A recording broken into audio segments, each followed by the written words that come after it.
Number first है waiting for a visa निम्नलिखित में से किस व्यक्ति की आत्मकथा है। ऑप्शन पहला बी आर अम्बेडकर, ऑप्शन दूसरा महात्मा गांधी, ऑप्शन तीसरा है इंदिरा गांधी और ऑप्शन चौथा है जवाहरलाल नेहरू।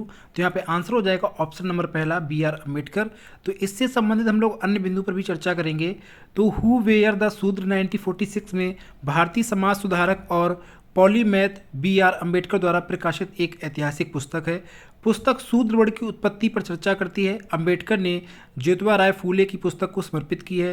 रिडल्स इन हिंदुज्म दी एनोटेट क्रिटिकल सिलेक्शन कई कार्यों में से एक है जिसे बी आर अम्बेडकर को अपने जीवन काल में प्रकाशित करने को नहीं मिला। अम्बेडकर ने जनवरी 1954 के पहले सप्ताह में रिडल्स इन हिंदुज्म लिखना शुरू किया और नवंबर 1955 के अंत में इसे पूरा किया। एनिहिलेशन ऑफ कास्ट 1936 में बी आर अम्बेडकर द्वारा लिखा गया कि यह एक अपर्याय भाषण है। उन्होंने लाहौर में उदार हिंदू जात सुधारकों के एक समूह को 1936 की बैठक के लिए एनिहिलेशन ऑफ कास्ट लिखा। वेटिंग फॉर ए वीज़ा 1935 से 1936 की अवधि में बी आर अम्बेडकर द्वारा लिखी गई 20 पृष्ठ की आत्मकथात्मक जीवन कहानी है। इसमें अस्पष्टता के साथ अपने अनुभव से संबंधित खींची गई यादें अम्बेडकर द्वारा अपनी लिखावट में शामिल हैं। पुस्तक का उपयोग कोलंबिया विश्वविद्यालय में पाठ्यक्रम के रूप में किया जाता है। पुस्तक में एक बहुत ही संक्षिप्त परिचयात्मक मार्ग और जिसके बाद 6 खंड हैं। अम्बेडकर के अनुभवों को बचपन से ही अस्पृश्यता के साथ में जोड़ा गया। नंबर सेकेंड है श्री ब्रह्मपुरीश्वर मंदिर भारत के किस राज्य में स्थित है। ऑप्शन पहला है तमिलनाडु, ऑप्शन दूसरा है राजस्थान, ऑप्शन तीसरा है मणिपुर और ऑप्शन चौथा है आंध्र प्रदेश। तो इसका आंसर हो जाएगा ऑप्शन नंबर पहला तमिलनाडु। तो हम लोग भारत के कुछ अन्य महत्वपूर्ण मंदिरों के बारे में चर्चा करेंगे कि कौन सा मंदिर कहाँ पर है। तो विरूपाक्ष मंदिर हम्पी कर्नाटक में है, विट्ठल मंदिर हम्पी कर्नाटक में है, मीनाक्षी मंदिर मदुरै तमिलनाडु में स्थित है, रामनाथ स्वामी मंदिर रामेश्वर द्वीप तमिलनाडु में स्थित है, सुचंद्रम मंदिर कन्याकुमारी तमिलनाडु में स्थित है, रंगनाथ स्वामी मंदिर तमिलनाडु में स्थित है, बृहदेश्वर मंदिर तंजावर तमिलनाडु में स्थित है, राजगोपालवा स्वामी मंदिर तमिलनाडु में स्थित है, ऐरावतेश्वर मंदिर दरसुराम तमिलनाडु में स्थित है, वेंकटेश्वर मंदिर तिरुमाला आंध्र प्रदेश में स्थित है, काशी विश्वनाथ मंदिर वाराणसी उत्तर प्रदेश में स्थित है, वैष्णो देवी मंदिर जम्मू में स्थित है, अमरनाथ गुफा मंदिर जम्मू और कश्मीर में स्थित है, सोमनाथ मंदिर गुजरात में स्थित है, द्वारकाधीश मंदिर गुजरात में स्थित है, शिरडी साईं बाबा मंदिर शिरडी महाराष्ट्र में स्थित है, सिद्ध विनायक मंदिर प्रभा देवी मुंबई में स्थित है, बद्रीनाथ मंदिर उत्तराखंड में स्थित है, केदारनाथ मंदिर गढ़वाल क्षेत्र उत्तराखंड में स्थित है, यमुनोत्री मंदिर उत्तरकाशी उत्तराखंड में स्थित है, गंगोत्री मंदिर उत्तरकाशी उत्तराखंड के भाग में स्थित है, कोणार्क सूर्य मंदिर उड़ीसा में स्थित है, जगन्नाथ मंदिर उड़ीसा में स्थित है, लिंगराज मंदिर उड़ीसा में स्थित है, सांची स्तूप रायसेन मध्य प्रदेश में स्थित है, पद्मनाभ स्वामी मंदिर केरल में स्थित है, स्वर्ण मंदिर अमृतसर पंजाब में स्थित है, महाबोधि मंदिर बिहार में स्थित है, कामाख्या देवी मंदिर नीलाचल पहाड़ी पर स्थित है। नंबर तीसरा है माधवी मुदंगल का संबंध भारत के किस शास्त्रीय नृत्य से है। ऑप्शन पहला है कथक, ऑप्शन दूसरा है उड़ीसा, ऑप्शन तीसरा है क्षत्रिया और ऑप्शन चौथा है मणिपुरी। तो इसका आंसर हो जाएगा ऑप्शन नंबर दूसरा ओडिसी से। हम लोग जरा कुछ अन्य नृत्य और उनसे संबंधित राज्यों के बारे में चर्चा करेंगे। तो भारतनाट्यम का संबंध तमिलनाडु से है, कथकली और मोहिनी अट्टम का संबंध केरल से है, कथक का संबंध उत्तर प्रदेश से है, कुचिपुड़ी का संबंध आंध्र प्रदेश से है, ओडिसी का संबंध उड़ीसा से है, शास्त्रीय नृत्य का संबंध असम से है, मणिपुरी का संबंध मणिपुर से है। माधवी जी ओडिशा से संबंधित हैं, नंदिनी सिंह कथक से संबंधित हैं, राधा रेड्डी कुचिपुड़ी से संबंधित हैं, सरस्वती सेन कथक की प्रमुख भारतीय प्रतिपादक हैं, यामिनी कृष्णमूर्ति भारतनाट्यम से संबंधित है, जबकि सरस्वती सेन कथक की कलाकार हैं। नंबर चौथा है सिंधु घाटी सभ्यता के निम्नलिखित में से किस स्थल में द ग्रेट वॉथ विशाल स्नानागार पाया जाता था या पाया गया है। इसका ऑप्शन है मोहनजोदाड़ो, दूसरा ऑप्शन है लोथल, ऑप्शन तीसरा है धौलीवीरा, ऑप्शन चौथा है कालीबंगा। तो इसका आंसर हो जाएगा ऑप्शन नंबर पहला मोहनजोदाड़ो। तो हमें यहाँ पर सिंधु घाटी सभ्यता से कुछ आपके महत्वपूर्ण बिंदु पर भी चर्चा करेंगे जो आपके एग्जाम में पूछे गए हैं या पूछे जा सकते हैं। धौलीवीरा को जुलाई 2022 में यूनेस्को की विश्व विरासत सूची में शामिल किया गया है। धौलीवीरा और रामप्पा मंदिर सांस्कृतिक श्रेणी के तहत सूची में नवीनतम जोड़ थे। धौलीवीरा 2014 से यूनेस्को की अस्थायी सूची में था। भारत में अब कुल मिलाकर 40 विश्व विरासत संपत्तियां हैं, जिसमें 32 सांस्कृतिक, 7 प्राकृतिक और एक मिश्रित संपत्ति शामिल है। यूनेस्को के अनुसार विश्व धरोहर पृथ्वी पर उन स्थानों का पदनाम है जो मानवता के लिए उत्कृष्ट सार्वभौमिक मूल्य के हैं।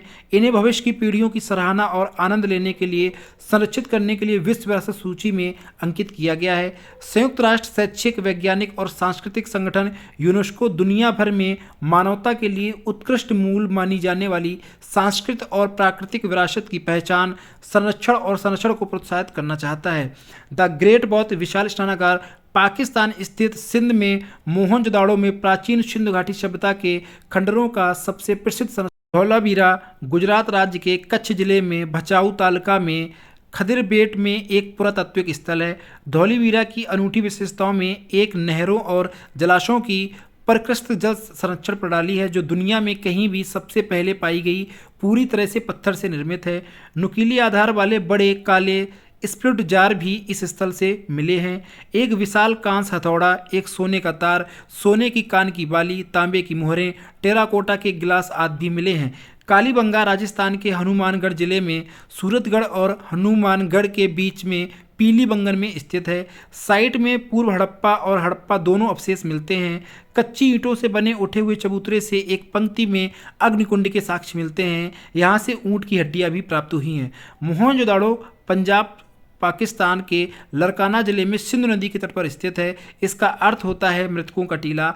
महत्वपूर्ण निष्कर्ष है कि महान स्नान, अन्न भंडार, कांच नृत्य करने वाली लड़की, पशुपति महादेव की एक मुहर, दाढ़ी वाले आदमी की एक सेलखड़ी की मूर्ति, बने हुए कपास का एक टुकड़ा आदि। बालाथाल राजस्थान के उदयपुर जिले के वल्लभनगर तहसील में स्थित एक पुरातत्विक स्थल है। पुरातत्वों में यहाँ कई दफन स्थलों की खोज हुई है जहाँ दक्षिण एशिया के कुष्ठ रोग का सबसे पहला प्रमाण मिला था। और चौथा है, भारत में ग्रिड समता अवरोध को तोड़ने वाली पहली सौर परियोजनाओं में से कौन सी है? ऑप्शन पहला है Kurnool ultra mega solar park, option दूसरा है भड़ला सोलर पार्क, ऑप्शन तीसरा है चाड़का सोलर पार्क और ऑप्शन चौथा है रीवा अल्ट्रा मेगा सोलर। तो इसका आंसर हो जाएगा ऑप्शन नंबर चौथा, रीवा अल्ट्रा मेगा सोलर। तो यहाँ पर हम लोग जरा इससे कुछ अन्य महत्वपूर्ण बिंदु पर भी चर्चा करेंगे। Rewa ultra mega solar Bharat की पहली सौर यंत्र है जो सामान्य ग्रिड ऊर्जा के तुल्य है। यह भारत का सबसे बड़े सौर संयंत्रों में से एक है।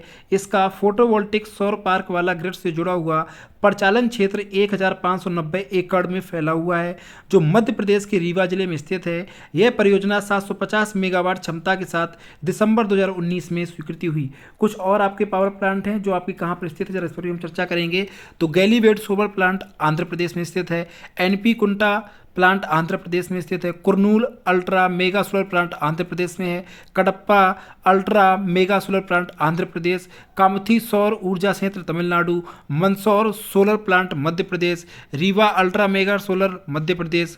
पावागढ़ा solar plant Karnataka. Bhadla solar plant Rajasthan. Charanka solar plant Gujarat. Next question है, भारत में बाल विवाह निषेध अधिनियम किस वर्ष पारित किया गया था? ऑप्शन है 1931, दूसरा ऑप्शन है 1929, ऑप्शन तीसरा है 1935 और ऑप्शन चौथा है 1933। इसका आंसर हो जाएगा ऑप्शन नंबर दूसरा 1929। यह 1929 के बाल विवाह निरोधक अधिनियम CMRA या शारदा अधिनियम की जगह 1 नवंबर 2007 को लागू हुआ है। इस कानून में 1978 में संशोधन किया गया था जिसमें लड़कियों की शादी की कानूनी उम्र 15 से 18 साल और लड़कों की 18 से 21 साल की गई थी। संशोधित कानून को बाल विवाह निरोधक अधिनियम 1929 के रूप में भी जाना जाता है और इसमें भी वर्तमान में भी एक सुधार हुआ है। उसको आप हमारे प्लेलिस्ट में करंट अफेयर्स में जाकर के देख सकते हैं जिसमें फिर से आयु में बदलाव किया गया है जो आपके इस एग्जाम के लिए अति महत्वपूर्ण होगा। क्वेश्चन है, अविकसित और तकनीकी रूप से पिछड़े समाज में जनसंख्या वृद्धि कम क्यों है? ऑप्शन पहला है क्योंकि लोग अविकसित देशों से पलायन करते हैं। ऑप्शन दूसरा है क्योंकि मृत्यु दर और जन्म दर दोनों अधिक होती हैं। ऑप्शन तीसरा है क्योंकि ऐसे देशों में जनसंख्या वृद्धि से संबंधित सरकारी नीतियां सामान्यतः सख्त होती हैं। ऑप्शन चौथा है क्योंकि मृत्यु और जन्म दर दोनों कम हैं। तो इसका आंसर हो जाएगा ऑप्शन नंबर दूसरा, क्योंकि मृत्यु दर और जन्म दर दोनों अधिक हैं। क्वेश्चन है, पृथ्वी की महासागरीय ऊपरी परत क्रस्ट में मुख्य रूप से डैश डैश होते हैं। ऑप्शन पहला है सिलिका और एल्यूमिना, ऑप्शन दूसरा है मैग्नीशियम और निकल, ऑप्शन तीसरा है सिलिका और मैग्नीशियम, ऑप्शन चौथा है लोहा और एल्यूमिना। तो इसका आंसर हो जाएगा ऑप्शन नंबर तीसरा, सिलिका और मैग्नीशियम। तो यहाँ पर हम लोग पृथ्वी की सतह के बारे में कुछ और महत्वपूर्ण बिंदु पर चर्चा करेंगे। लिथोस्फीयर पृथ्वी की ठोस बाहरी हिस्सा है। लिथोस्फीयर में मेंटल और क्रस्ट का भंगुर ऊपरी भाग शामिल है, जो पृथ्वी की संरचना में सबसे बाहरी परत है। यह ऊपर के वातावरण और नीचे के एस्ट्रोनोस्फीयर मानी ऊपरी मेंटल का दूसरा भाग से घिरा हुआ है। लिथोस्फीयर दो प्रकार के होते हैं, पहला है आपका महासागरीय स्थलमंडल और दूसरा है महाद्वीपीय स्थलमंडल। तो महासागरीय लिथोस्फीयर समुद्री क्रस्ट से जुड़ा हुआ है और महाद्वीपीय लिथोस्फीयर की तुलना में थोड़ा सघन है। मरियाना ट्रेंच समुद्र का सबसे गहरा हिस्सा है और पृथ्वी पर सबसे गहरा स्थान लगभग 11,035 मीटर गहरा है। मरियाना ट्रेंच का सबसे गहरा बिंदु चैलेंजर द्वीप है। यह दक्षिण प्रशांत महासागर में स्थित है, इसलिए से लिथोस्फीयर की अधिकतम गहराई प्रशांत महासागर में पाई जाती है। नेक्स्ट क्वेश्चन है, निम्नलिखित में से किस राज्य में गोंचा महोत्सव मनाया जाता है? ऑप्शन पहला है छत्तीसगढ़, ऑप्शन दूसरा है ओडिशा, ऑप्शन तीसरा है झारखंड, ऑप्शन चौथा है कर्नाटक। तो यहाँ पे आंसर हो जाएगा ऑप्शन नंबर पहला छत्तीसगढ़। तो इसके बारे में हम लोग कुछ अन्य बिंदुओं पर भी चर्चा कर लेते हैं। यहाँ पर बस्तर क्षेत्र की जनजातियां गोंचा त्यौहार मनाती हैं। इसे रथ यात्रा के समय मनाया जाता है। इसे रथ या गुंडचा उत्सव भी कहा जाता है। इस त्यौहार में जगन्नाथपुरी की तरह जगन्नाथ मंदिर जगदलपुर से 22 मूर्तियों को जगदलपुर शहर के आसपास 3 रथों में ले जाया जाता है। इस त्यौहार की एक महत्वपूर्ण विशेषता सम्मान गारद अर्थात तुपकी को भगवान जगन्नाथ को देना है। तुपकी खोखले बांस और ताड़ के पत्तों से बनी होती है। तुपकी एक नकली बंदूक है जिसे पेंग का इस्तेमाल गोली के रूप में किया जाता है। त्योहार के दौरान लोग एक दूसरे को तुपकी की मदद से निशाना बनाते हैं। बस्तर दशहरा के बाद गोंचा त्यौहार मनाया जाता है। बस्तर दशहरा दुनिया का सबसे लंबा त्यौहार है। गोंचा त्यौहार की शुरुआत चालुक्य वंश के शासकों द्वारा की गई थी। बस्तर के महाराजा पुरुषोत्तम दास ने उड़ीसा का दौरा किया। उड़ीसा के शासक ने उन्हें 16 रथ और 360 आर नायक ब्राह्मण परिवारों को उपहार में दिया। इन आर नायक ब्राह्मणों ने भगवान जगन्नाथ, बलभद्र और सुभद्रा देवी की कई मूर्तियों को लगाया। ये 22 मूर्तियां जगदलपुर के जगन्नाथ मंदिर में स्थित हैं। नेक्स्ट क्वेश्चन है, डैश डेट चींटी के डंक में प्राकृतिक रूप से पाया जाने वाला अम्ल है। ऑप्शन पहला है मेथोनिक अम्ल, ऑप्शन दूसरा है लैक्टिक अम्ल, ऑप्शन तीसरा है ऑक्सिलिक अम्ल, ऑप्शन चौथा है सैट्रिक अम्ल। तो इसका आंसर हो जाएगा पहला मेथोनिक अम्ल। तो चींटी के डंक में फार्मिक अम्ल रहता है। फार्मिक अम्ल व्यवस्थित रूप से मेथोनिक अम्ल को कहा जाता है। सबसे सरल कार्बोलॉजिकल अम्ल है। इसका आणविक सूत्र HCOOH है। यह उन चींटियों के लिए काफ़ी घातक है जैसे डंक मारने के बाद उनका डंक लुप्त हो जाता है और वह जहर ग्रंथ से बलपूर्वक फार्मिक अम्ल छोड़ते हैं। अगला प्रश्न है, विद्रोह प्रभावित क्षेत्रों में खेलों को बढ़ावा देने के लिए सहाय योजना भारत के किस राज्य द्वारा शुरू की गई थी? ऑप्शन पहला है हरियाणा, ऑप्शन दूसरा है झारखंड, ऑप्शन तीसरा है ओडिशा, ऑप्शन चौथा है असम। तो इसका आंसर हो जाएगा ऑप्शन नंबर दूसरा झारखंड। झारखंड के मुख्यमंत्री हेमंत सोरेन ने दिसंबर 2021 में माओवाद प्रभावित जिलों में युवा खेल प्रतिभाओं को पोषित करने के उद्देश्य से एक योजना शुरू की।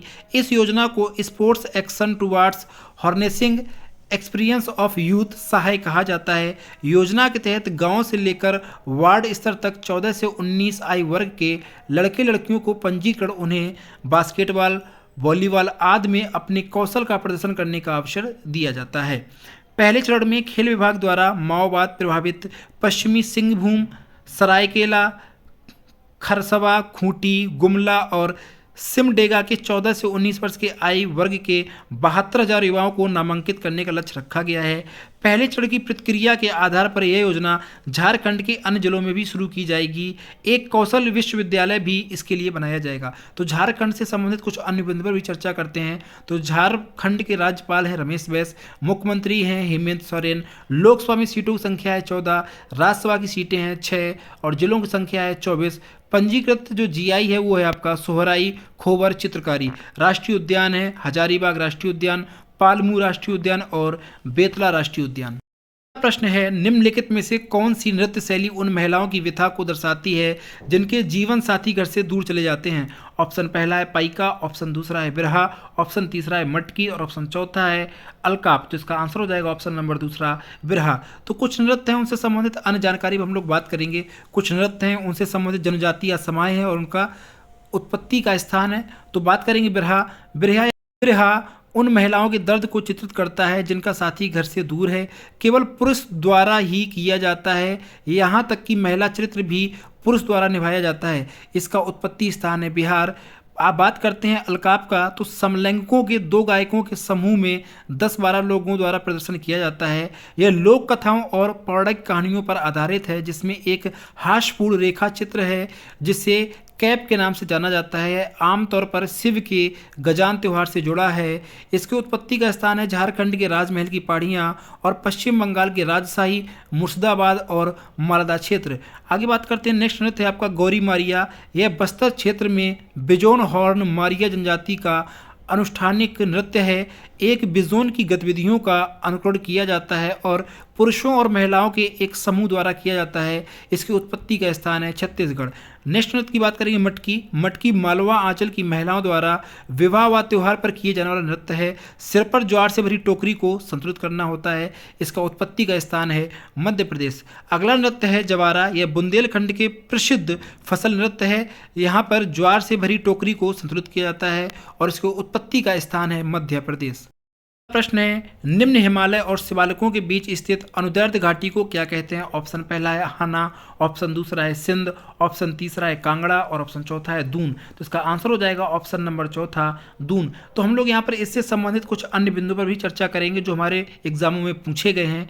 तो यहाँ पर बात करेंगे कि लघु हिमालय और शिवालिकों के बीच दून अनुदैर्ध्य घाटियाँ हैं।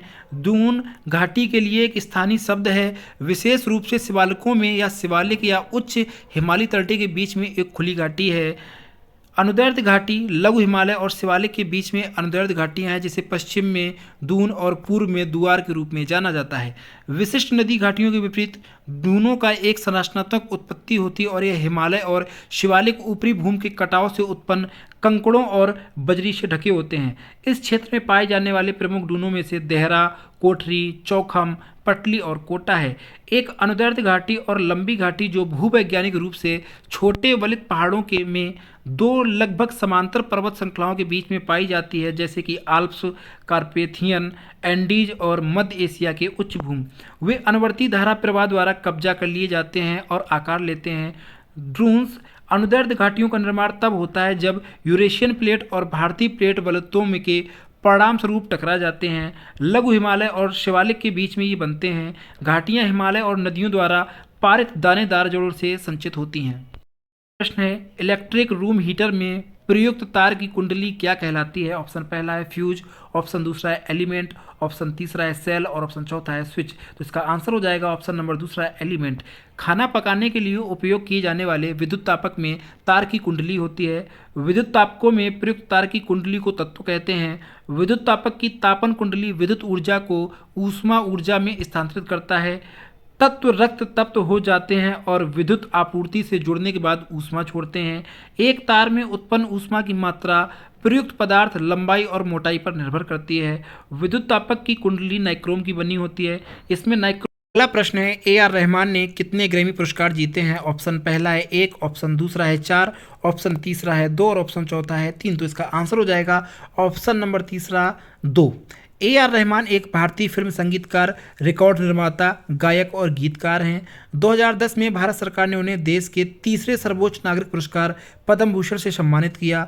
उन्होंने 2009 में अकादमी पुरस्कार, पद्मश्री 2000 में, ग्रैमी अवार्ड 2010 आदि में जीते हैं। 64वां वार्षिक ग्रैमी अवार्ड 4 अप्रैल 2022 को पहली बार MGM ग्रैंड गार्डन एरोनो में आयोजित किया गया था, जिसमें ट्रेवर नूह मेज़बान थे। 64वें ग्रैमी अवार्ड्स में 1 सितंबर 2020 से 30 सितंबर 2021 के बीच जारी की गई रिकॉर्डिंग, संगीत कलाकारों, रचनाओं और एल्बमों सहित की मान्यता दी जाती है। जॉन बैटिस्ट ने 11वें स्थान के साथ सबसे अधिक नामांकन प्राप्त किया और बैटिस्ट को भी 5वें स्थान के साथ में सबसे अधिक पुरस्कार मिले हैं। एल्बम VR ने album of the year Grammy award 2022 जीता है। John Batiste Jonathan Michael Batiste एक अमेरिकी गायक, गीतकार और संगीतकार ने 64वें वार्षिक ग्रैमी अवार्ड में 5 ग्रैमी अवार्ड जीते हैं। सूची में शामिल हैं album of the year for his long play VR, Cry के लिए best American roots performance, Cry के लिए best American roots song, Soul के लिए विजुअल मीडिया के लिए सर्वश्रेष्ठ स्कोर साउंड ट्रैक, फ्रीडम के लिए सर्वश्रेष्ठ संगीत वीडियो, ब्रूनो मार्स और रैपर ड्रूमर एंडरसन पाक के संयुक्त प्रोजेक्ट सिल्क सोनिक ने लीव द डोर ओपन के लिए रिकॉर्ड ऑफ द ईयर का पुरस्कार जीता है। अगला प्रश्न है, शिक्षा के अधिकारों को भारतीय संविधान में वर्ष डैश में एक मौलिक अधिकार के रूप में जोड़ा गया था। तो इसका आंसर हो जाएगा ऑप्शन नंबर चौथा 2002। शिक्षा का अधिकार अधिनियम, जिसे हम लोग कहते हैं राइट टू एजुकेशन या आरटीए, ने 2009 में बच्चों को मुफ्त और अनिवार्य शिक्षा प्रदान की और इसे अनुच्छेद 21A के तहत एक मौलिक अधिकार के रूप में लागू किया। 2002 में भारत के संविधान में 66वें संविधान संशोधन ने शिक्षा के अधिकार को संविधान के भाग 3 में एक मौलिक अधिकार प्रदान किया। उसी संशोधन ने अनुच्छेद 21A डाला, जिसने शिक्षा के अधिकारों को 6 से 14 वर्ष के बच्चों के लिए एक मौलिक अधिकार बना दिया। शिक्षा का अधिकार विधेयक 2008 के लिए अनुवर्ती कानून और अंत में शिक्षा का अधिकार अधिनियम 2009 के लिए 66वां संविधान संशोधन प्रदान किया गया। भारतीय संविधान के मूल भाग 4 डीपीएसपी में अनुच्छेद 45 और अनुच्छेद 39F में राज्य द्वारा वित्त पोषित होने के साथ साथ समान और सुलभ शिक्षा का प्रावधान था। अगला प्रश्न है, भारत के संविधान के अनुसार प्रत्येक राज्य की प्रत्येक विधानसभा जब तक कि जल्द ही भंग ना हो अपनी पहली बैठक के लिए नियत तिथि से डैश डैश तक जारी रहेगी। ऑप्शन दूसरा 5 साल तक इसका आंसर होगा। तो हम लोग यहाँ पर राज्य विधायिका के बारे में बात करते हैं तो संविधान के भाग 6 का अध्याय 3 राज्य विधानमंडल से संबंधित है। इसमें राज्य विधायिका और कार्यकारी शामिल है। संविधान के भाग 6 में अनुच्छेद 168 से 212 राज्य विधानमंडल के संगठन, संरचना, अवधि, अधिकारियों, प्रक्रियाओं, विशेषाधिकारों, शक्तियां आदि से संबंधित हैं। बात करते हैं विधानसभा के बारे में तो यह लोकप्रिय रूप से निर्वाचित सदन है और राज्य में सत्ता का वास्तविक केंद्र है। एक विधानसभा की अधिकतम ताकत 500 से अधिक नहीं होनी चाहिए और इसमें न्यूनतम 60 से कम नहीं होनी चाहिए। लेकिन कुछ राज्यों में छोटी विधानसभाओं की अनुमति दी गई है, जैसे सिक्किम, अरुणाचल प्रदेश, गोवा आदि। जहां तक संभव हो प्रादेशिक निर्वाचन क्षेत्रों का सीमांकन किया जाना चाहिए ताकि प्रत्येक निर्वाचन क्षेत्र की जनसंख्या और उसमें आवंटित सीटों की संख्या के बीच अनुपात पूरे राज्य में समान हो। इस समान प्रावधानों के अलावा अनुसूचित जात, अनुसूचित जनजाति के प्रतिनिधित्व को भी संबंधित विशेष प्रावधान किए गए हैं। विधानसभा की अवधि 5 वर्ष की होती है। राज्यपाल के पास अपने कार्यकाल की समाप्ति से पहले भी विधानसभा को भंग करने की शक्ति है। भारतीय संविधान का अनुच्छेद 172 विधानसभा के अनुसार विघटन के अधीन है। 5 साल की अवधि जब आपातकाल की घोषणा लागू हो, संसद द्वारा कानून द्वारा एक समय में 1 वर्ष की अवधि से ज़्यादा बढ़ाया जा सकता और उद्घोषणा समाप्त होने के बाद 6 महीने की अवधि से अधिक किसी भी मामले में विस्तार नहीं किया जा सकता है। इसको संचालित करने के लिए अनुच्छेद 172 के क्लॉज फर्स्ट में विशेष रूप से चर्चा की गई है। प्रश्न है, डैश डैश डैश ने सत्य शोधक समाज की स्थापना की जिसने मूर्त पूजा और जात व्यवस्था के विरुद्ध मुहिम चलाई। ऑप्शन पहला है देवेंद्रनाथ टैगोर, ऑप्शन दूसरा है केशव चंद्र सेन, ऑप्शन तीसरा है ज्योतिबा राव गोविंद राव फूले, ऑप्शन चौथा है राजा राम मोहन राय। तो इसका आंसर हो जाएगा ऑप्शन तीसरा गोविंद राव फूले। तो यहाँ पर हम लोग कुछ अन्य बिंदु पर भी चर्चा करते हैं। तो सत्य शोधक समाज की स्थापना 1873 में ज्योतिबा फूले ने महाराष्ट्र में की थी। सत्य शोधक समाज का उद्देश्य जात के लोगों को उनके अधिकारों के प्रति जागरूक करने के लिए शिक्षा का प्रसार करना था। सत्य शोधक समाज ने धर्म के आधार पर सभी प्रकार के ब्राह्मण वर्चस्व और हमेशा के लिए सभी धार्मिक पहचान को खारिज कर दिया। सत्य शोधक समाज की सदस्यता सभी जातियों, संप्रदायों और धर्मों के लिए खुली थी। जो भी अपनी विचारधारा को स्वीकार करता और शपथ लेकर कार्य करता वह सत्य शोधक समाज का सदस्य हो सकता है। दयानंद ने वेद पर बल दिया। उन्होंने नारा दिया, वेदों की ओर वापस जाओ। आर्य समाज की स्थापना भी 10 अप्रैल 1875 को महर्षि दयानंद सरस्वती ने की थी। आर्य समाज हिंदू धर्म में धर्म परिवर्तन करना शुरू करने वाला पहला हिंदू संगठन था।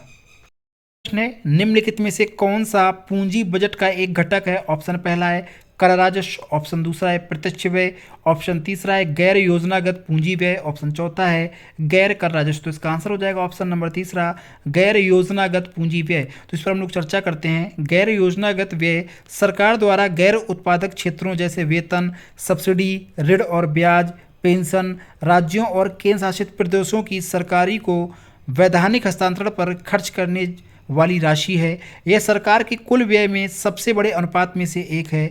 गैर योजनागत व्यय का सबसे बड़ा हिस्सा ब्याज भुगतान और ऋण चुकौती है। प्रश्न है खरीफ की फसल किस मौसम में उगाई जाती है? ऑप्शन पहला है बसंत, ऑप्शन दूसरा है सर्दी, ऑप्शन तीसरा है पतझड़, ऑप्शन चौथा है वर्षा। इसका आंसर हो जाएगा ऑप्शन नंबर चौथा, वर्षा। भारत में दो मुख्य मौसमी फसलें हैं, खरीफ और रबी। खरीफ फसलों का मौसम जून से सितंबर तक होता है, जिन्हें जून जुलाई में बोया जाता है और सितंबर अक्टूबर में काटा जाता है। इसी मौसम में उगाई जाने वाली फसलों में कपास, मूंगफली, रागी, बाजरा, मक्का, चावल, सोयाबीन आदि शामिल हैं। रबी फसल का मौसम नवंबर से मार्च तक होता है। इसे नवंबर में बोया जाता है और अप्रैल मई के आसपास काटा जाता है। इस मौसम में पैदा होने वाली फसलों में हरी मटर, सरसों, जौ और गेहूं आदि शामिल हैं। अगला प्रश्न है 2011 की जनगणना के अनुसार भारत के निम्नलिखित में से किस राज्य में लिंगानुपात सबसे अधिक है? ऑप्शन पहला है केरल, ऑप्शन दूसरा है उत्तर प्रदेश, ऑप्शन तीसरा है महाराष्ट्र और ऑप्शन चौथा है मध्य प्रदेश। का आंसर हो जाएगा ऑप्शन नंबर पहला केरल। तो यहाँ पर हम बताना चाहेंगे कि जनसंख्या से संबंधित बहुत महत्वपूर्ण क्वेश्चन आ रहे हैं और जितने अभी तक हम लोगों ने सेट सॉल्व किए हैं सब में जनसंख्या से संबंधित आपका जनगणना 2011 से संबंधित सारे क्वेश्चन आपसे पूछे जा रहे हैं। तो विशेष ध्यान दें कि कल भी हम लोगों ने इस क्वेश्चन को सॉल्व किया था, लेकिन दोबारा से हम लोग इसको देख ले रहे हैं। लेकिन ध्यान रखा जाए कि प्रत्येक बिंदुओं को आपको याद करना है जो आपके एग्जाम के लिए बहुत महत्वपूर्ण है। तो बात करते हैं लिंग अनुपात। 2011 की जनसंख्या जनगणना में यह पता चला कि 2011 में भारत में जनसंख्या अनुपात प्रति 1000 पुरुषों पर 943 महिलाओं का है। प्रति 1000 पुरुषों पर महिलाओं की संख्या का वर्णन करने के लिए लिंगानुपात शब्द का उपयोग किया जाता है। लिंगानुपात भारत में महिलाओं की जनसंख्या का पता लगाने के लिए एक महत्वपूर्ण स्रोत है। और भारत में पुरुषों के मुकाबले महिलाओं का अनुपात क्या है? लिंगानुपात 2011-2001 की जनगणना के आंकड़ों के ऊपर की ओर रुझान दिखाता है। 2001 की जनगणना से पता चलता है कि 1000 पुरुषों में 933 महिलाएं थीं। दशकों से भारत में लिंगानुपात में कमी देखी गई है, लेकिन पिछले 2 दशकों से लिंगानुपात में मामूली वृद्धि हुई है। पिछले 5 दशकों में लिंगानुपात लगभग 930 महिलाओं से 1000 पुरुषों तक बढ़ रहा है। कुछ विभिन्न राज्यों के लिंगानुपात की बात करेंगे जो आपके एग्जाम में बहुत पूछे जा रहे हैं। केरल का लिंगानुपात है 1084, पांडिचेरी का लिंगानुपात है 1037, तमिलनाडु का लिंगानुपात है 996, आंध्र प्रदेश का लिंगानुपात है 993, छत्तीसगढ़ का लिंगानुपात है 991, अंडमान और निकोबार द्वीप समूह का लिंगानुपात है 876, दिल्ली का लिंगानुपात है 868, चंडीगढ़ का लिंगानुपात है 818, दादरा और नगर हवेली का लिंगानुपात है 774, दमन और दीव का लिंगानुपात है 618। प्रश्न है निम्नलिखित में से कौन सा कालक्रमानुसार तुगलक वंश के शासकों का सही क्रम है जिन्हें वर्ष 1320 से 1414 तक दिल्ली पर शासन किया? ऑप्शन पहला है मोहम्मद तुगलक, फिरोज शाह तुगलक और गयासुद्दीन तुगलक। ऑप्शन दूसरा है गयासुद्दीन तुगलक, फिरोज शाह तुगलक और मोहम्मद तुगलक। ऑप्शन तीसरा है फिरोज शाह तुगलक, मोहम्मद तुगलक और गयासुद्दीन तुगलक। ऑप्शन चौथा है गयासुद्दीन तुगलक, मोहम्मद तुगलक और फिरोज शाह तुगलक। यही इसका आंसर हो जाएगा। तो हम लोग तुगलक वंश के बारे में और दिल्ली सल्तनत के बारे में थोड़ा यहाँ पर चर्चा करेंगे। तो तुगलक वंश ने 1320 से 1414 तक दिल्ली के सिंहासन पर शासन किया। इस काल में 3 सक्षम शासकों अर्थात गयासुद्दीन तुगलक, मोहम्मद बिन तुगलक और फिरोज शाह तुगलक का उदय हुआ। गयासुद्दीन तुगलक की मृत्यु 1325 ईस्वी में लकड़ी का एक रैंप टूटने के कारण हो गई थी। मोहम्मद बिन तुगलक का वास्तविक नाम जौना खां था। मोहम्मद बिन तुगलक की थट्टा में मृत्यु हो गई थी, जहां वह एक तुर्की गुलाम तगी के खिलाफ सिंध में प्रचार कर रहा था। खिलजी वंश की शुरुआत 1290 में जलालुद्दीन खिलजी ने गुलाम वंश के अंतिम शासक शमसुद्दीन कुमरो को मारकर की थी। उन्हें 1296 ईस्वी में अलाउद्दीन खिलजी द्वारा भी मार डाला गया था, जो उनके भतीजे और दामाद थे। लोधी वंश का प्रथम शासक बहलोल लोधी था, जिसका कार्यकाल था 1451 से 1489 था। सल्तनत काल का अंत इब्राहिम लोधी के साथ हुआ था, जो 1526 ईस्वी में पानीपत की पहली लड़ाई में बाबर से हार गए थे। सैयद वंश खिज्र खान ने 1414 ईस्वी में महमूद तुगलक को हटाकर सैयद वंश की स्थापना की। उसने 1414 से 1421 तक शासन किया। अलाउद्दीन शाह इस कबीले के अंतिम शासक था। उसकी मृत्यु 1478 ईस्वी में बदायूं हो गई थी। यहाँ पर हम लोग एक ट्रिक के बारे में बात करेंगे जो दिल्ली सल्तनत की काल संहिता के बारे में बताता है। तो उस ट्रिक का नाम है गुलाब खिले तुमसे लेडी। तो गुलाब का मतलब है गुलाम वंश, खिले से मतलब है खिलजी वंश, तुम से मतलब है तुगलक वंश, से मतलब है सैयद वंश और लेडी से मतलब है लोधी राजवंश। अगला प्रश्न है विजय हजारे ट्रॉफी 2021-22 किस टीम ने जीती? ऑप्शन पहला है तमिलनाडु, ऑप्शन दूसरा है उत्तर प्रदेश, ऑप्शन तीसरा है सर्वशेष, ऑप्शन चौथा है हिमाचल प्रदेश। उसका आंसर हो जाएगा ऑप्शन नंबर चौथा हिमाचल प्रदेश। तो बात करते हैं विजय हजारे ट्रॉफी के बारे में। तो विजय हजारे ट्रॉफी को रणजी वनडे ट्रॉफी के रूप में भी जाना जाता है। इसे 2002 और 2003 में सीमित ओवर क्रिकेट की घरेलू प्रतियोगिता के रूप में शुरू किया गया था। विजय हजारे एक प्रसिद्ध भारतीय क्रिकेटर हैं जिन्होंने 1951 से 53 के बीच भारत के लिए खेला था। तमिलनाडु 5 बार ट्रॉफी जीतने वाली सबसे सफल टीम है। हिमाचल प्रदेश ने 2021 में विजय हजारे ट्रॉफी जीती थी। कुछ अन्य आपके गेम हैं जिनसे संबंधित पुरस्कार हैं जो आपके एग्जाम में बहुत पूछे जा रहे हैं, तो यहाँ पे ध्यान रखें कि इनको नोट कर लें और इनको प्रत्येक पॉइंट को याद भी कर लिया जाए। तो फुटबॉल से संबंधित कुछ आपके अवार्ड हैं: Rovers cup, Bandodkar trophy, Merdeka cup, परशंग cup, DCM trophy, Durand cup, BC Raj trophy जिसे नेशनल चैंपियनशिप के नाम से भी जाना जाता है, FIFA World Cup, Jules Rimet trophy, Indian Super League, Kalinga cup, Santosh trophy, IAF shield, कैंची cup, Subroto cup, sir Ashutosh Mukherjee trophy, Todd memorial trophy, Vitthal trophy, UEFA champions league. Cricket से संबंधित कुछ अन्य अवार्ड हैं: Ashes cup, Asia cup, CK Naidu trophy, Cooch Behar trophy, Deodhar trophy, Duleep trophy, Gavaskar Border trophy, GD Birla trophy, ICC विश्व cup, Irani trophy, Jawaharlal Nehru cup, Rani Jhansi trophy, Ranji trophy, Rohinton Baria trophy, Rothmans cup, Sahara cup, Sharjah cup, Singer cup, Titan cup, Vijay Hazare trophy, Vijay Merchant trophy, Wisden trophy, Wills trophy. Badminton से संबंधित कुछ अन्य हैं: Amrit Diwan cup, Asia cup, Chadha cup, यूरोपी cup, Harilela cup, Ibrahim Rahimtulla cup, challenger cup, Konica cup, Sophia cup, Kitiyakara cup, Malaysian open, Thomas cup पुरुष और Uber cup महिलाओं के लिए। हॉकी से संबंधित अन्य हैं आपके Aga Khan cup, Maharaja Ranjit Singh golden cup, Dhyanchand trophy, Sultan अल्जान Shah cup, Wales trophy, Stanley cup, Scindia gold cup और वेलिंगटन कप। प्रश्न है, ISL 2021-22 के फाइनल में हैदराबाद FC ने किस टीम को हराया था? ऑप्शन पहला है AT की मोहन बगान, ऑप्शन दूसरा है केरल ब्लास्टर FC, ऑप्शन तीसरा है FC गोवा, ऑप्शन चौथा है जमशेदपुर FC। तो इसका आंसर हो जाएगा ऑप्शन नंबर दूसरा, केरल ब्लास्टर FC। तो इंडियन सुपर लीग ISL का 8वां संस्करण एक रोमांचक मैच के साथ में खत्म हुआ। हैदराबाद FC ने फाइनल मुकाबले में केरला ब्लास्टर को हराकर ISL 2021-22 का खिताब जीता। KBFC तीसरी फाइनल में खेल रही थी, तो वहीं हैदराबाद ने पहली बार ISL के खिताबी मुकाबले में जगह बनाई थी। नेक्स्ट प्रश्न है, निम्नलिखित में से किस व्यक्ति को सितंबर 2022 में भारतीय वायुसेना का प्रमुख नियुक्त किया गया था? ऑप्शन पहला है संदीप सिंह, ऑप्शन दूसरा है हरजीत सिंह अरोड़ा, ऑप्शन तीसरा है विवेक राम चौधरी, ऑप्शन चौथा है RK सिंह भदौरिया। तो इसका आंसर हो जाएगा विवेक राम चौधरी। तो 1 अप्रैल 1954 को प्रथम भारतीय 43 वर्षीय एयर मार्शल सुब्रत मुखर्जी ने एयरफोर्स के चीफ ऑफ स्टाफ के रूप में वायुसेना अध्यक्ष का पदभार संभाला था। 1 अगस्त 1947 से 21 फरवरी 1950 तक एयर मार्शल अर्जन सिंह स्वतंत्र भारत के पहले एयर चीफ मार्शल बने। रिटायरमेंट के बाद में वे पहले मार्शल ऑफ द एयरफोर्स बने।